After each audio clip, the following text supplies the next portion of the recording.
Dear students, how are you? During corona pandemic, you are staying at home. So you are separated from your academic class. I am with you.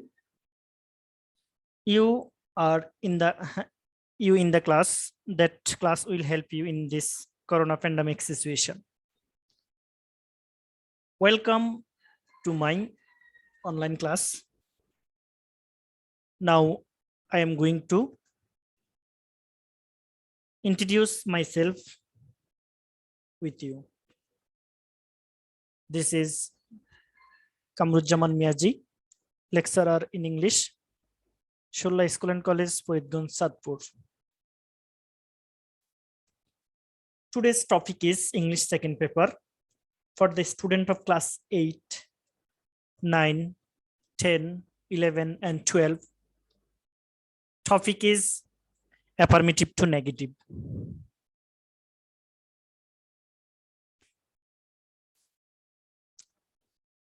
Only or alone.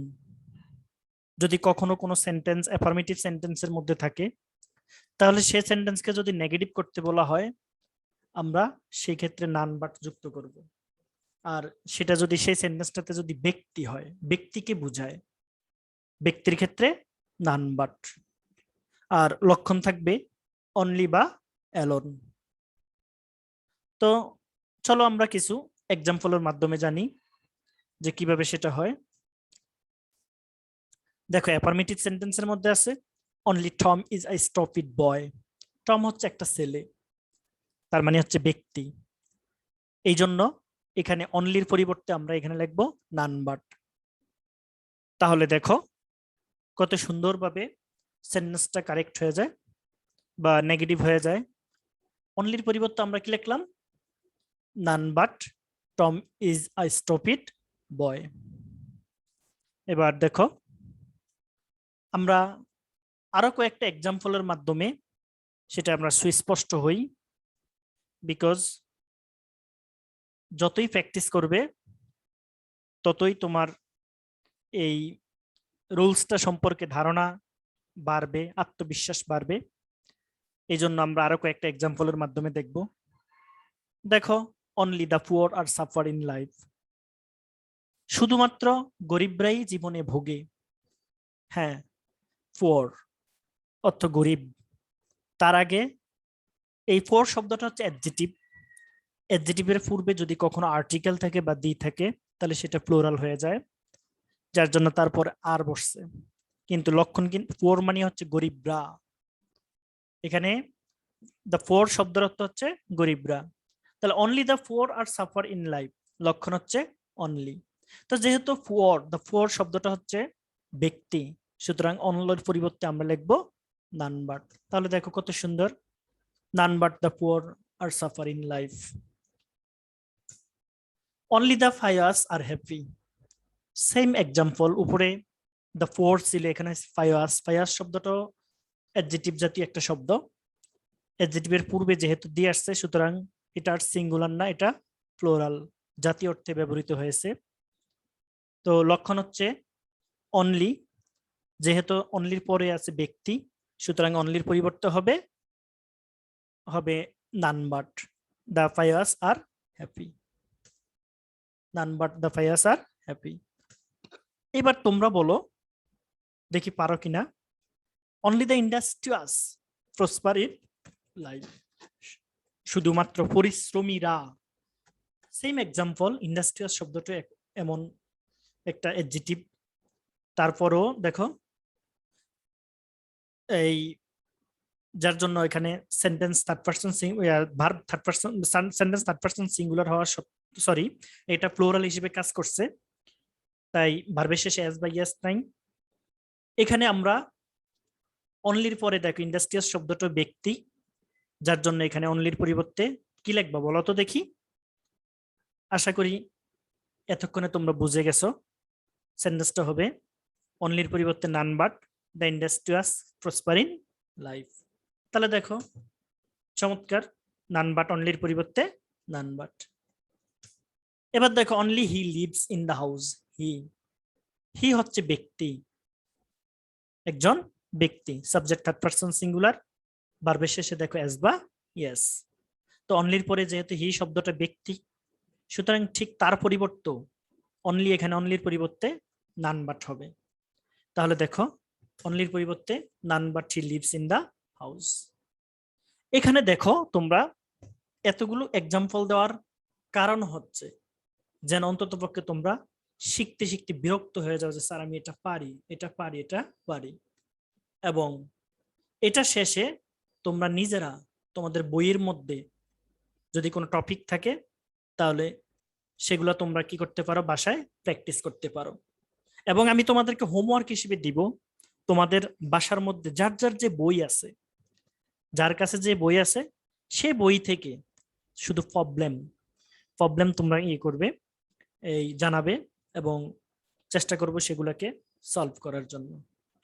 ওকে, একটা rules আমাদের গেল, আরো কয়েকটা rules আছে, আমরা rules গুলা ক্রমান্বয়ে জানবো।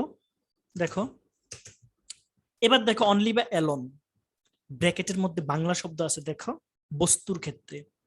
একটু আগে আমরা ব্যক্তির ক্ষেত্রে পড়ছি অনলি বা এলন থাকলে নান বাট হয়, এবার বস্তুর ক্ষেত্রে হয় নাথিং বাট। তাহলে বিষয়টি নিয়ে আমরা সুস্পষ্ট হব কিছু এক্সাম্পলের মাধ্যমে। Only a small boat was available. দেখো এই স্মল বোট, বোট কিন্তু ব্যক্তি না, আর স্মল বোট হচ্ছে বস্তু, সুতরাং অনলির পরিবর্তে আমরা এখানে কি বসাবো, নাথিং বাট। তাহলে দেখো কি হয়েছে, nothing but a small boat was available. আশা করি তোমরা এই সেন্টেন্সটাও সুন্দরভাবে বুঝতে পারছো। এরপর দেখো a child likes only sweets. A child likes, a child কিন্তু ব্যক্তি, কিন্তু আমাদের অনলি শব্দটা এখনো কার পূর্বে আছে, সুইটস। সুইটস মানে হচ্ছে মিষ্টি। তাহলে মিষ্টি দেখো, মিষ্টি তো আর ব্যক্তি হতে পারে না, মিষ্টি সংখ্যা হতে পারে না, মিষ্টি হচ্ছে বস্তু। তাহলে বস্তুর পূর্বে যেহেতু অনলি আসছে, সুতরাং অনলির পরিবর্তে হবে নাথিং বাট। তাহলে বলো এবার তোমরা কি হবে সেন্টেন্সটা, আশা করি এতক্ষণে বুঝতে পারছো।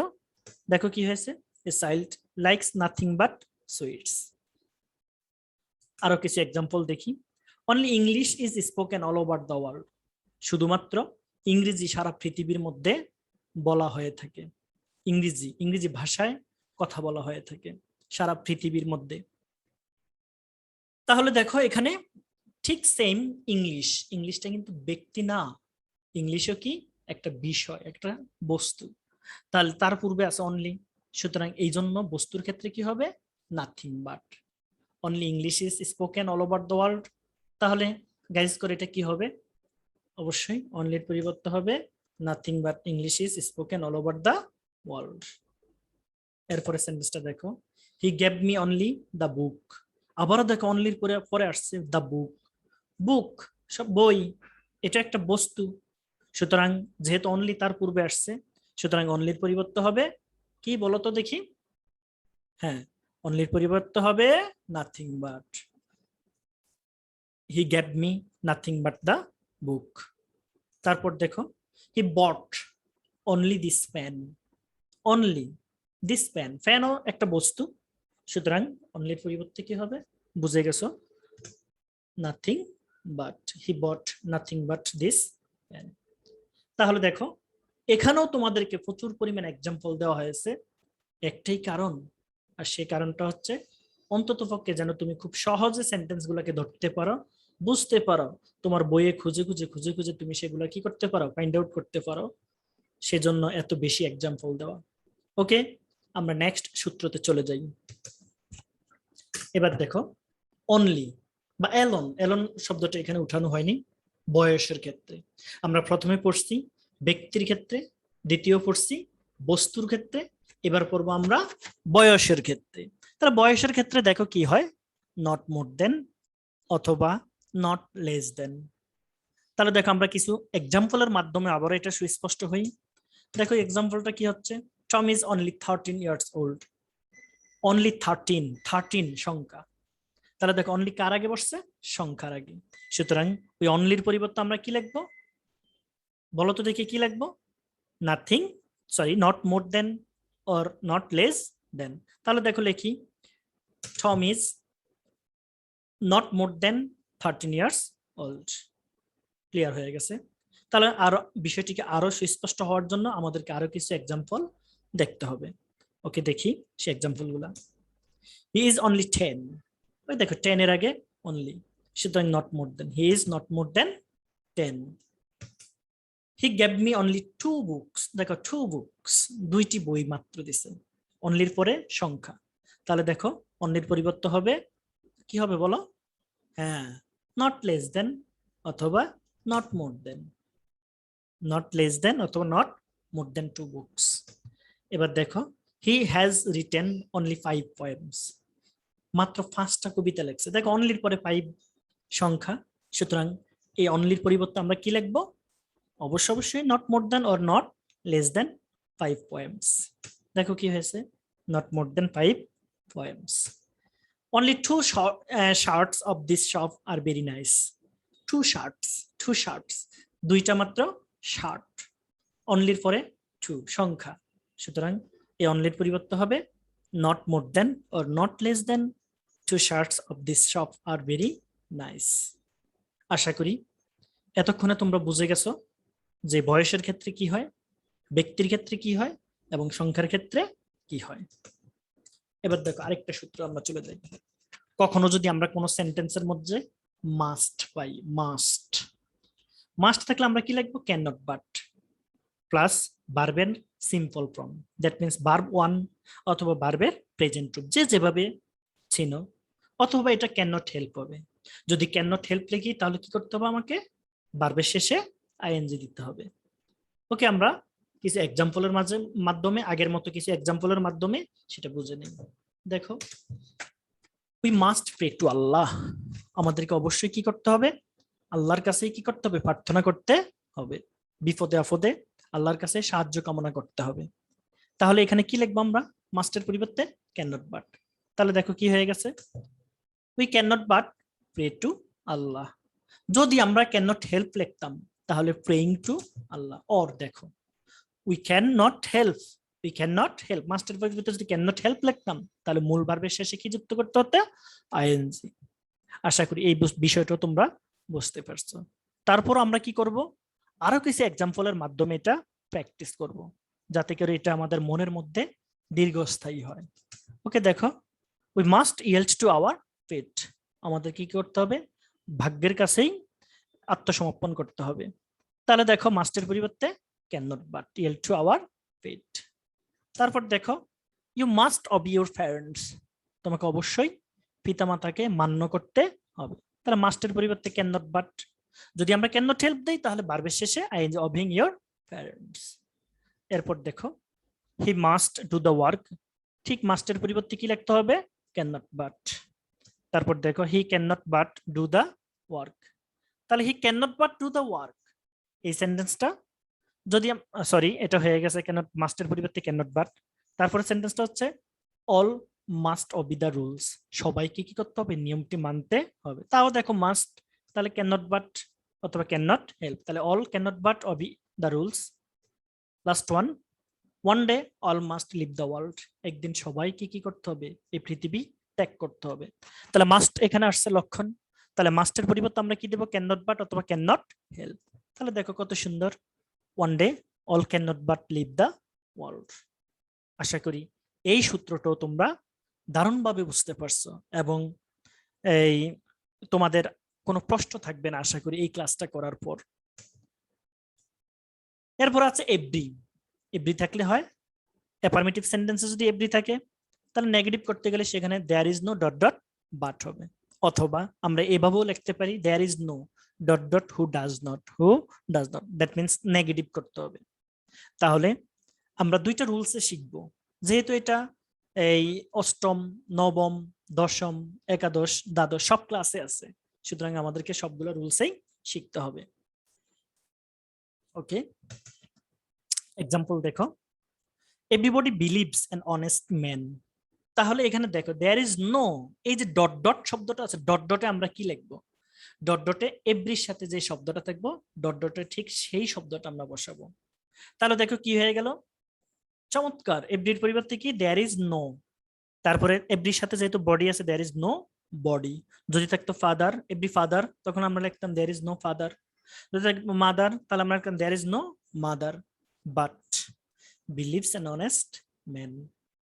আরো কিছু example, there is nobody who does not believe an honest man. দেখো এখানে যেহেতু অন্য দ্বিতীয় আরেকটা রকমে দেখাইছি তোমাদেরকে, সূত্রতে দেখাইছি, there is nobody, there is nobody who does not believe an honest man. Everyone hates a liar. প্রত্যেকে কি করে? একজন মিথ্যাবাদীকে ঘৃণা করে। তাহলে এভরির পরিবর্তে দেয়ার ইজ নো, ওয়ানের জায়গায় one, there is no one but hates a liar.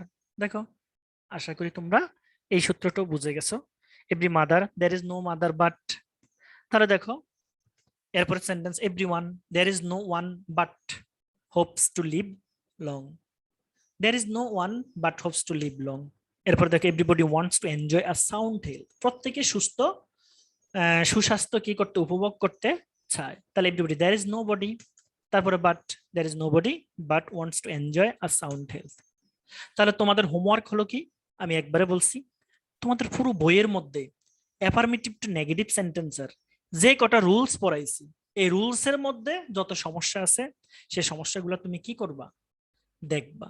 যেটার প্রবলেম হয় আশা করি তুমি মেসেজের মাধ্যমে হোক আর কমেন্টসের মাধ্যমে হোক অথবা ফোনের মাধ্যমে হোক আমার কাছ থেকে সেটা জেনে নিবে, অথবা ফ্রেন্ডসদের কাছে হেল্প নেবে। আচ্ছা, ধন্যবাদ সবাইকে আমার এই সুন্দর ক্লাসটি উপভোগ করার জন্য।